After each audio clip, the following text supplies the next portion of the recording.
자, 표지를 한번 보세요. 표지.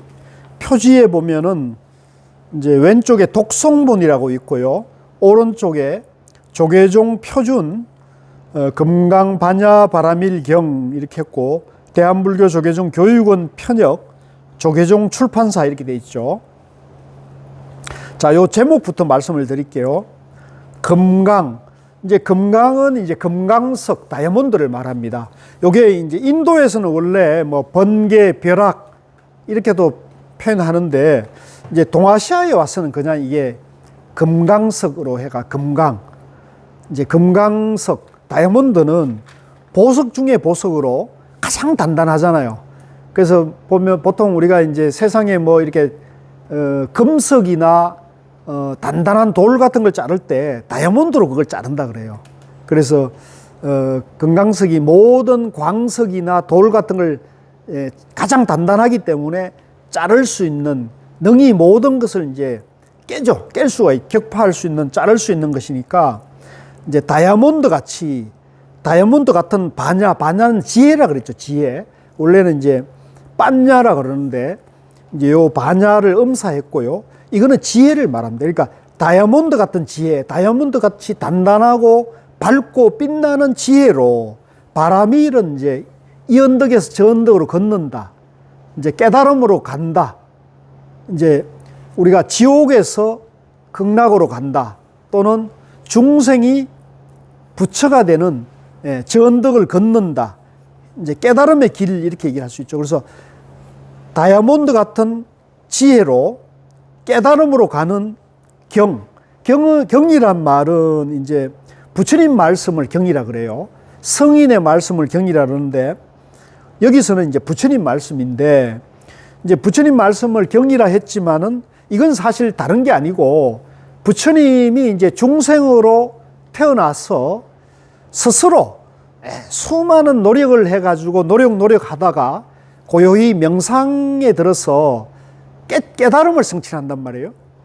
그 이전에는 그 시대에 유명한 종교나 사상가, 철학자, 명상가들을 다 찾아봤지만은 그분들이 깨달음을 말하는 것은 아직도 마음이 뭔가 미진함이 남아 있었다면, 그 미진함을 극복하기 위해서 이제 그 당시에 유행하던 고행을 오랫동안 했습니다. 6년 동안 고행을 했다 그러죠. 그래서 그 고행을 6년이나 했는데, 6년 동안 그런 모진 고행을 했음에도 불구하고 깨달음을 이루질 못했던 거죠. 영원한 행복을 이제 마음이 해탈을 하지 못했던 거죠. 그래서 이 고행으로는 내 생명만 더 단축한다.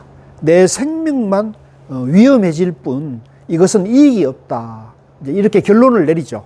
그래서 당시에 이제 부처님과 같이 수행했던 5 도반이 있는데, 그걸 이제 오비구라 그러죠. 5 수행자들하고 같이 이제 부처님이 고행을 하다가, 이제 그분들은 고행을 그대로 했고, 부처님은 6년 동안 이 고행을 해보니까 도저히 이것은 도움이 안 된다 해서 고행을 포기하고 이제 나란자 강가로 가서 마침 그 수자타라는 처녀를 만나서 이제 우유죽을 한 그릇 얻어먹고 목욕을 하죠. 목욕을 하고 그동안에 씻지 못했던 그런 온갖 덕지덕지 묻었던 것을 이제 청정하게, 몸을 청정하게 하고 우유죽을 먹어서 이제 배를 좀 든든히 채워가지고 이제 심신을 회복하고 난 다음에 다시 이제 명상이라는 독자적인 제3의 길을 가는 거죠. 그래서 이제 좋은 숲에 가서 가장 큰 보리수 나무 아래에 가서 앉아서 이제 다짐을 합니다. 내가 여기서 이제 마지막으로 공부를 하는데, 여기서 내가 내 안에 이 번뇌를 완전히 해결하지 못하면, 깨달음을 이루지 않으면 내가 일어나지 않으리라 라고 이제 굳은 맹세를 하고 이제 명상에 든다는 기록이 나오죠. 그래서 기록에 의하면 명상이 뭐 몇 날 며칠 간 게 아닌 것 같고요. 이제 저녁에 명상에 들어가지고 새벽 별을 보고 깨쳤다는 거예요. 그러니까 그 깨달음 참선을 오래 한 게 아니에요. 참선을 오래 한 게 아니에요. 그러니까 뭐 참선을 오래 해서 좋다 이런 건 사실 아닙니다. 중요한 거는 마음이 어떠냐는 게 중요하거든요. 그래서 부처님은 이제 정진을 하다가, 그러니까 새벽별을 보고 깨쳤다는 걸 봤을 때는 잠을 주무시지는 않았던 것 같아요. 그죠? 잠을 주무시지 않고 정진하다가 새벽별을 보는 순간에 깨쳤다는 거죠. 그래서 여기서 이제 금강반야바라밀이라는 것은 그렇게 깨달음을 성취해서 당신 안에 있는 모든 번뇌나 망상, 잡념을 완전히 비워가지고 저 하늘의 태양처럼 밝고 밝은, 자기 마음이 밝고 환한 그런 것을 이제 깨쳤다는 거거든요. 그래서 그 깨침, 깨달음을 성취하고 일러주신 여러 수많은 경전 중에 이 금강경은 다이아몬드 같은 빛나는 지혜로 깨달음으로 가는 말씀인데, 그 말씀은 또 다른 게 아니라 길입니다. 길. 우리도 부처님처럼 이 말씀을 듣고 마음을 깨치면은, 마음 공부를 하면은 우리도 깨달을 수가 있다는 것을 설명해 준 거죠. 그래서 이 경은 말씀이면서도 길이라는 뜻입니다. 길. 도라는 뜻이죠. 도. 그렇게 이해하시면 되겠습니다. 자, 책을 넘겨가지고요. 이쪽으로 갈까요? 이쪽. 3쪽으로 돼 있네. 3쪽. 그 3쪽에 보면 제목이 확고한 지혜의 완성에 이르는 길 이렇게 나와 있죠. 그래서 요거는 이제 그 교단에서 이제 위원회를 구성해서 이 금강경 제목을 이제 번역을 하는데 요렇게 번역을 한 거예요. 확고한 지혜의 완성에 이르는 길 이렇게 했는데 여기서 내가 조금 구업을 짓자면 저는 이 제목이 저는 좀 어색하다고 봐요. 차라리 이제 다이아몬드 같이 빛나는 지혜로 깨달음으로 가는 길, 뭐 깨달음으로 가는 말씀 이렇게 하는 게 훨씬 낫지 않겠나 싶은데, 확고한 지혜의 완성에 이르는 길 이렇게 했습니다. 자, 밑에 내려와서 자, 그 3쪽에 있는 건 같이, 요거는 가장 중요한 말씀이에요. 이 금강경 중에 요 대목이 가장 부처님 가르침이, 부처님 법문 중에 가장 고귀한 법문이 요 대목입니다. 같이 한번 천천히 읽겠습니다. 자, 시작. 이와 같이 나는 들었습니다. 어느 때 부처님께서 거룩한 비구 1250명과 함께 사위국 기수급 고도곤에 계셨습니다. 그때 세종께서는 공양대가 되어 가사를 입고 바루를 들고 걸식하고자 사위대성에 들어가셨습니다. 성 안에서 차례로 걸식하신 후 본래의 처소로 돌아와 공양을 드신 뒤 가사와 바루를 거두고 발을 씻으신 다음 자리를 펴고 앉으셨습니다. 자, 여기가 이제 금강경 첫 구절입니다. 첫 구절이고, 요것을 이제 소명태자는 법회의 인연이라는 제목을 붙였어요. 법회인유분이라고 했고요. 근데 요게 이제 요 대목이 고우스님께서는 금강경 32분 중에 요 대목이 가장 핵심이 되는 법문이다 그랬어요. 왜 그런지 아시는 분 누가 계세요? 왜 이 대목이 금강경의 가장 핵심이 되는 법문이라고 우리가 이해를 할 수 있을까요?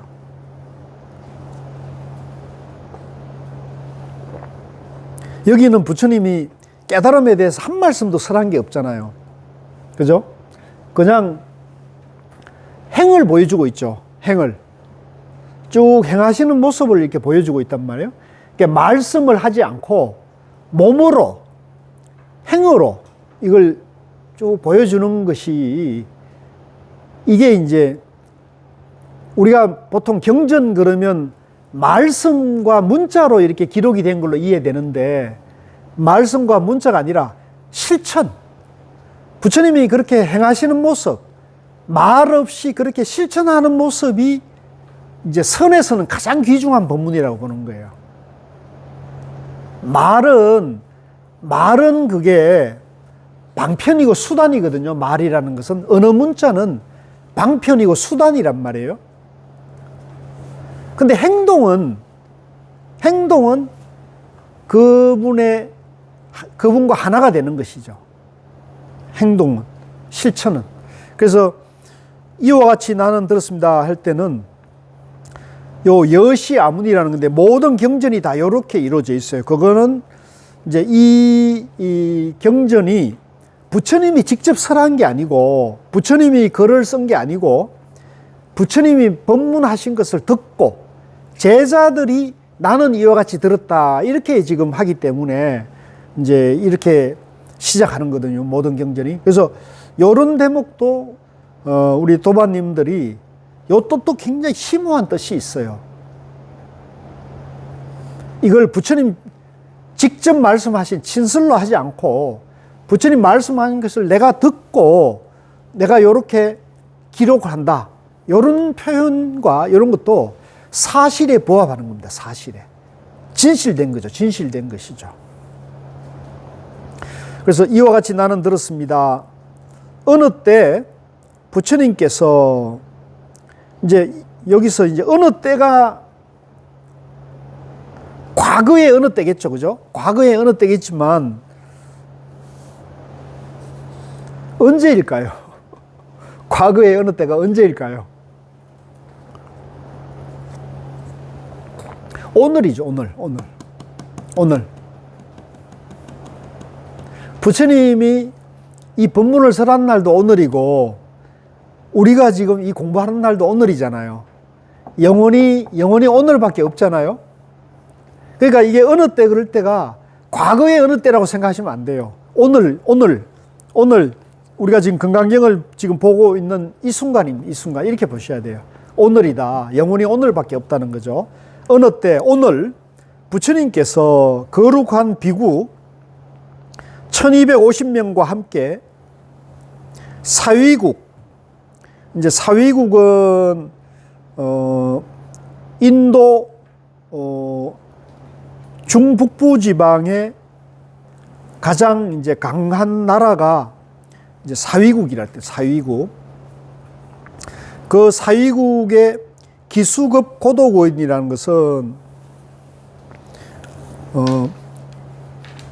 기수라는 것은 이제 기타 태자의 숲이란 뜻이에요. 여기 이제 축약된 말입니다. 기는 기타 태자, 이 사위국의 왕자인 기타 왕자의 숲을 숫자를 써서 숲이란 뜻이고요.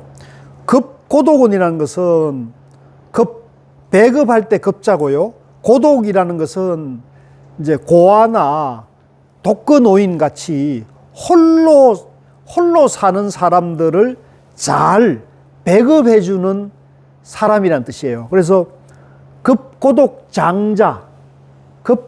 장로라는 당시에 이제 아주 유명한 그 나라의 가장 부자가 있었답니다.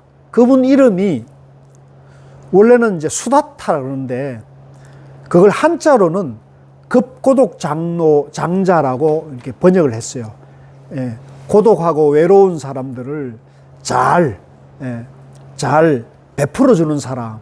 요즘도 우리도 보면 뭐 고아나 이제 홀로 계신 분들은 여러 가지로 누가 보살펴 주는 사람이 없으면 힘들잖아요. 요즘 뭐 혼자 사는 사람들이 워낙 많은 시대이긴 합니다만은 그래도 이제 당시에도 급고독 장자, 수다타 장로가 있었는데 이 사람은 그 나라의 최고의 부자였는데 부처님 법문을 듣고 이제 부처님 제자가 되셨어요.